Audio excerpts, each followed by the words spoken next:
Hey, what's going on, guys? It is your good friend Matt. We're back again here today at the only place that we always can be. And as you already know, that is Matt's Wrestling Collectibles right here on YouTube. Right? We've been saying that a lot lately. We've been saying that for a long time now, and this video is a long time coming. We have been a little late to the party on this one, but I did tell you guys we were going to do a SummerSlam review after we did our predictions. And as you guys already know how that turned out, night one, not so bad. Night two, was a little bad, I'm not going to lie. But we're going to get into it here. We're going to talk about it. We're going to go over a few things, and we're going to discuss what has gone on for the 2 nights of SummerSlam. First time ever, 2 nights of SummerSlam. So, let's jump right into this. We've got it all written down here because, of course, if we don't write it down, we will forget. I don't know. It's, they say something about old age. I don't know.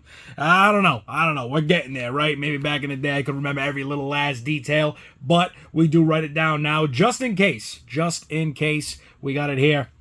So, first thing is first here, guys. We're going to get right into it. SummerSlam Night 1. These are not in order, but we're going to go kind of in order, but not in order. You know what I mean? The main event's the main event. We'll keep that where it's at, but of course, the other ones are kind of all flip-flopped around. I just write them in whatever order that I grab them from when they're on these pages here with these predictions and all this other stuff, match cards and whatnot. So don't blame me. Blame the OG writer because it is their fault, but neither here nor there. Sami Zayn versus Karrion Kross.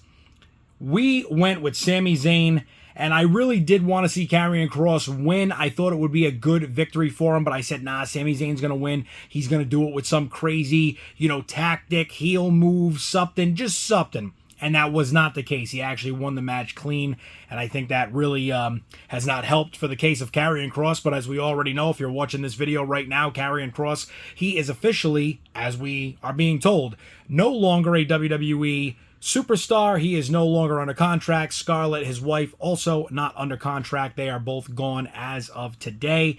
I don't know how true that is. I would love to believe that it is a work. I would love to believe that we are all being bamboozled. Had the wool pulled over our eyes. We're being backdoored here in some way or another, but that is all to be seen. There's a lot of time to play out. We've got Survivor Series coming up. We've got the Royal Rumble coming up. There's a lot of options there. He could have some time off. He could come back, but at the same time, with how hot he is right now at the beginning of August, I don't think I would wait 3, 4, 5 months to bring Karrion Kross back. I don't think that would be good for what is happening. It's neither here nor there. We can't get into that right now. That's going to be a whole nother video. Hopefully we'll get to that sooner than later. But Sami Zayn did pick up the victory over Karrion Kross. Up next, we picked Logan Paul and Drew McIntyre to take the win over Orton and Jelly Roll, and I even said it. I said Jelly Roll will take the pin, as much as I don't want that to be the case, and of course, that is exactly what did happen. Jelly Roll did take the pin, and I will say this, out of all the years that I've watched celebrities come into wrestling, I remember when the Wild Boys, the Jackass Boys, Steve-O, Chris Pontius, they showed up on Raw, they disrespected Umaga, the late great Umaga, and they were whipped around the ring like some ragdolls. We fast forward to Johnny Knoxville making his WrestleMania match and debut against none other than Sami Zayn. I think he did phenomenal. I think Jelly Roll did phenomenal. I think Bad Bunny also did very, very good as well. But we've had the Travis Scotts. We've had, and I don't even say this being rude, Jersey Shore came out around 10th or 11th grade for me, was a big thing. We were crazy about it, following it every week. We were always staying right on point with that. But when Snooki had her match, same thing. A lot of these matches are just like, what are we doing here? But again, it is what it is. Logan Paul, Drew Mac, they pick up the victory. Jelly Roll took the pin. A great match, though. I think it was actually a really good one. I think Jelly Roll has a spot in the future of maybe something to do in the WWE. Who knows? We will see what happens there.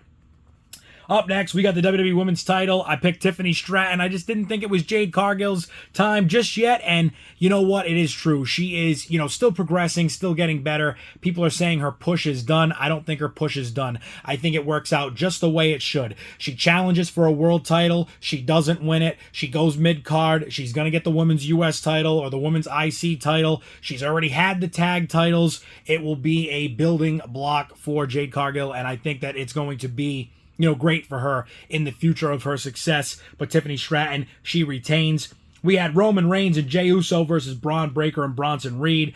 I picked Reigns and Jey Uso to do it, but unfortunately, that was... Oh, no, I'm sorry. I'm reading this backwards here. I picked Braun Breaker and Bronson Reed to win the match, but they didn't. Roman Reigns and Jey Uso won. I kind of didn't really think it made a whole lot of sense. Just my opinion, I really think it would have made more sense for, Braun Breaker and Bronson Reed to take that victory, considering the whole shoe thing and all this other stuff that was going on. I don't know. It is what it is. But, hey, again, I'm not writing it. I'm just making predictions. I'm having fun here. We're having fun together. And that was my prediction. My first one that I had gotten wrong on the night. Up next, we were wrong again. Women's tag team. I said, makes sense for Judgment Day to hold on to this. I figured maybe it would be a slow pick apart of maybe titles. One had to go. I really thought AJ was going to beat Dominic Mysterio, but instead it was Flair and Alexa Bliss taking the WWE Women's Tag titles from Judgment Day. It makes perfect sense because night 2 then tells the story back to night 1, but we'll get to that in a second.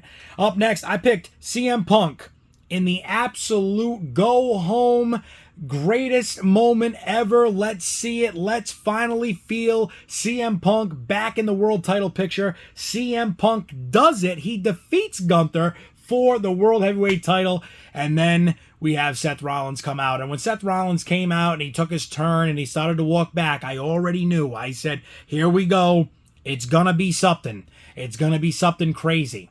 Who knows? My original prediction was Seth was going to turn around. I said, all right, all of a sudden we're going to flash the camera back and it's going to be Bronson Reed, Braun Breaker beating the crap out of CM Punk, and then Rollins is going to come down and cash in. But we eliminate Braun and Bronson right out of the picture. CM Punk in the ring by himself. Rollins turns around, drops the crutches, comes back, grabs the briefcase, comes back to the ring. It's the same old song and dance. Beat the crap out of the person who's already beat down with the briefcase, cash it in. Couple of finishers, if not more, 1, 2, whatever, 3 of them. New champion, Seth Rollins. So it allows the storyline to continue with Gunther, with Seth Rollins, with CM Punk. I think they did this perfectly. It made sense. Gunther had to go out and get surgery. They knew it before the match. Okay, we'll have you drop the belt to Punk. That puts you in a rematch situation. But now, all right, Seth comes out, cashes in. Now Seth's got the belt. Now it becomes between Seth and CM Punk until Gunther comes back, and that will be the next thing. That'll be the next, big thing there. So, night 1, we had 4 out of 6 matches correct. Not really a bad one. Pretty decent as far as predictions go, but it's night 2 that things took a terrible turn, and we are going to go through it right now because this was, unfortunately, it was not one of my better ones, not one of my better predictions. So let's start off SummerSlam night 2. The WWE Tag titles, it was a 6-way TLC between Fraxium, DIY, the Street Profits, Motor City Machine Guns, Andrade and Rey Fenix, and the Wyatt Six.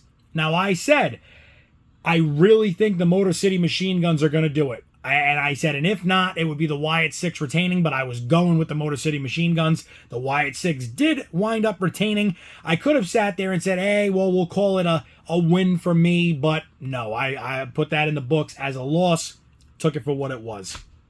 The U.S. title, steel cage match.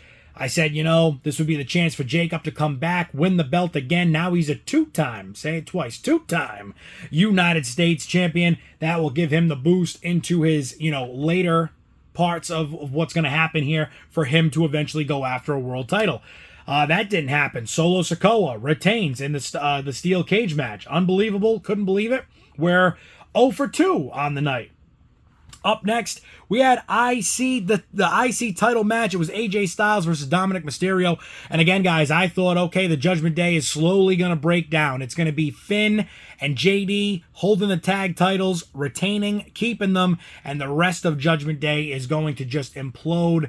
It's a storyline that has been, I think very much in the making. And if I had to predict, I would say the Judgment Day has to come to some kind of end around WrestleMania of this coming WrestleMania. So, quite some time away, but I think that's where we're going to be at. I picked AJ Styles to do it, but unfortunately I was wrong yet again. Dominic Mysterio takes the victory, and that put us at 0-3 on the night. Not a good one. Not a good one here. Up next, women's IC title, no DQ, Becky Lynch versus Lyra. If Lyra loses, she can never challenge for the title again as long as Becky Lynch is the champion. So I said, well, this is going to be the moment. This is going to be where Lyra finally gets her redemption. I picked Lyra. It was the man, Becky Lynch, doing it yet again, retaining the IC title. We're now 0 for 4 on the night.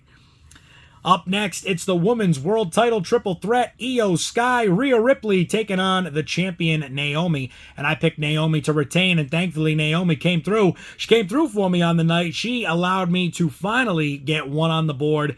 We were now at this point, what, 1 for 5? 1 for 5. So, not doing well, but Naomi helping me out there. Appreciate her because, as we already knew, that was just how it had to go. It had to be Naomi. It had to be a reason to keep this going, to allow other parts of this to, continue to move around and be placed where they need to be on this chessboard, if you will. And that is another move for Naomi on this one. And I think she is doing great. I really am happy to see her with the world title. It was long overdue. I mean, obviously she had already been a world champion before, but this was long overdue to see her back in there, and I'm so happy that her reign is continuing, and as it should. It should be. Up next, the WWE title street fight, and of course, I went with John Cena. I figured John Cena was going to retain. I didn't think it was going to be the chance for Cody to get it back just yet. I figured it would be down the road. I did not expect Cena to retire with the title. That is not it at all. I didn't even expect Cena to lose the belt in his retirement match. I figured it would happen sooner. I just didn't think it was going to be this. I figured maybe, as we get closer to these other events, Bad Blood coming up. We've also got, like I said, Survivor Series. I don't know. I guess no. John Cena won't even be at the next Royal Rumble. So, that's, so I guess that's where that ends, is really, Survivor Series. And again, could it have been John Cena losing the belt at Survivor Series and then having a crazy retirement match for the belt again, where it would be now the man who's already at the top with 17 is going to go for 18 and leave with the title, and of course would lose that match. That would be where I think the three-piece with Cody Rhodes would come into play. First match with Cody, Cena wins at WrestleMania. Second match with Cody, Cena beats him again at SummerSlam. And then the third match with Cody finally gets it back. He beats him for it at, Survivor Series. That could have been it. But who knows? Either way, Cody Rhodes wins the title. An amazing match. I mean, absolutely phenomenal. But unfortunately, that left us at 1-6 on the night. I believe there were 6 matches on the first night. So we did 5 out of 12. Not good. Less than 50% on the night. I mean, that's terrible over the course of 2 nights.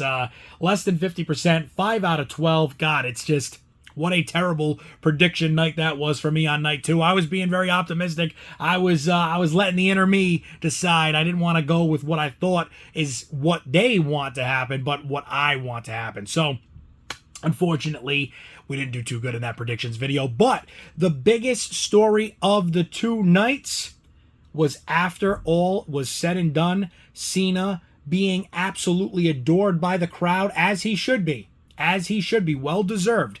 No question about it. Well deserved. And then there it is. It hits. The noise, the sound, that one tone that you already know exactly what is about to happen next. And that was the intro, that quick little beat that just sends off that sound wave. It lets you know that Brock Lesnar is in the building.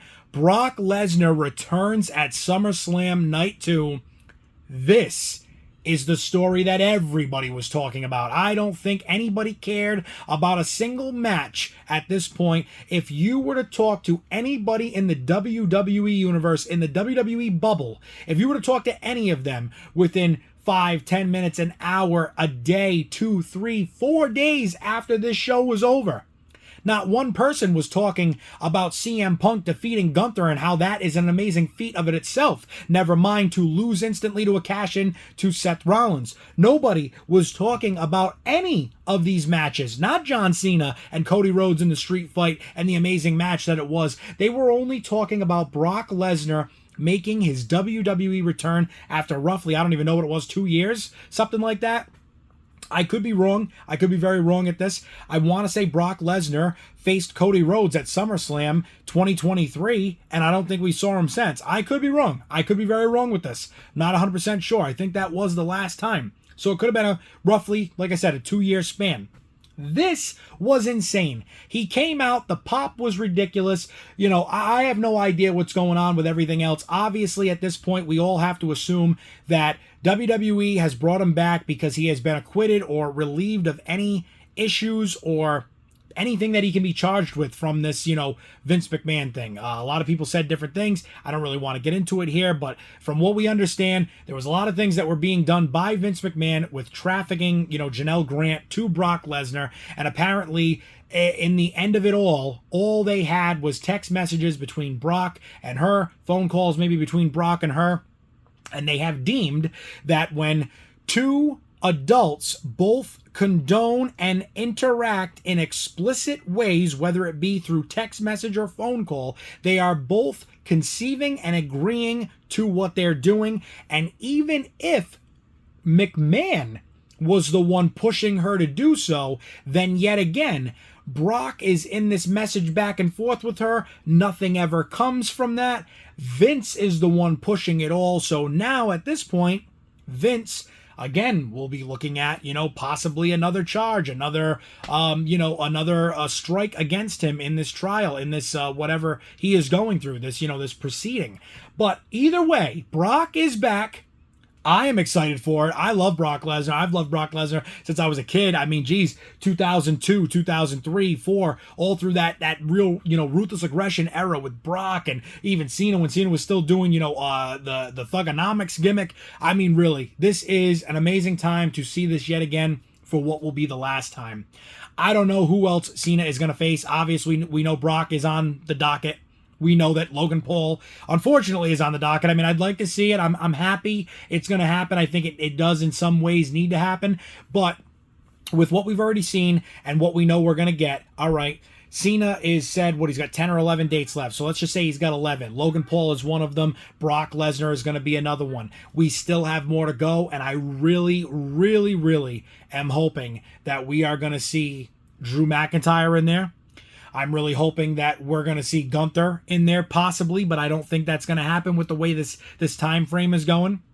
I'm really hoping that we will see, you know, give or take, I would really like to see Roman Reigns and Cena go at it one more time. I hope that is a possibility. I guess we will see how that continues to play out, right? Many other names that we could throw in there as well. There's a few more that I am excited to hopefully see. Again, it will all be what we get. We're not choosing it. We're just getting it. So whatever it is that we get from this, I am excited.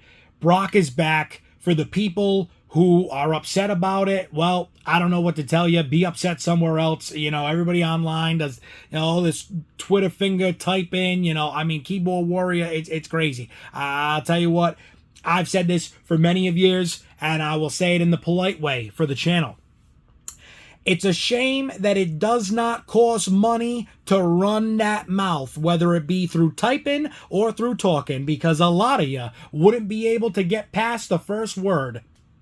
You know what I'm saying? So that's the way it goes. I don't know. You guys can be online crying, whatever it is. I'm not saying to you guys directly. Obviously, I know my audience. I know you guys here. I'm sure most of you, if not all of you, are happy that Brock is back. And again, like I said, with everything that's going on, it becomes a Vince McMahon thing. We will see where that all takes place and leads to and goes to. It will happen. It will eventually all come out. Everything will eventually be put to rest. Everybody lays in their bed that they make. So, with that being said, 5 out of 12 out of the 2 nights. Absolute dog shit, but it is what it is. You got to do what you got to do. My predictions videos sometimes are not great. Second night was terrible. First night wasn't too bad. And Brock Lesnar is back. Guys, how crazy is that? How crazy is it? We talk about it for another hour. Brock is back, and that's all I know. I can't wait to see it. I can't wait to see what happens. And I can't wait to hopefully see Brock get back up to the top of the mountain one more time. We'll see what happens there.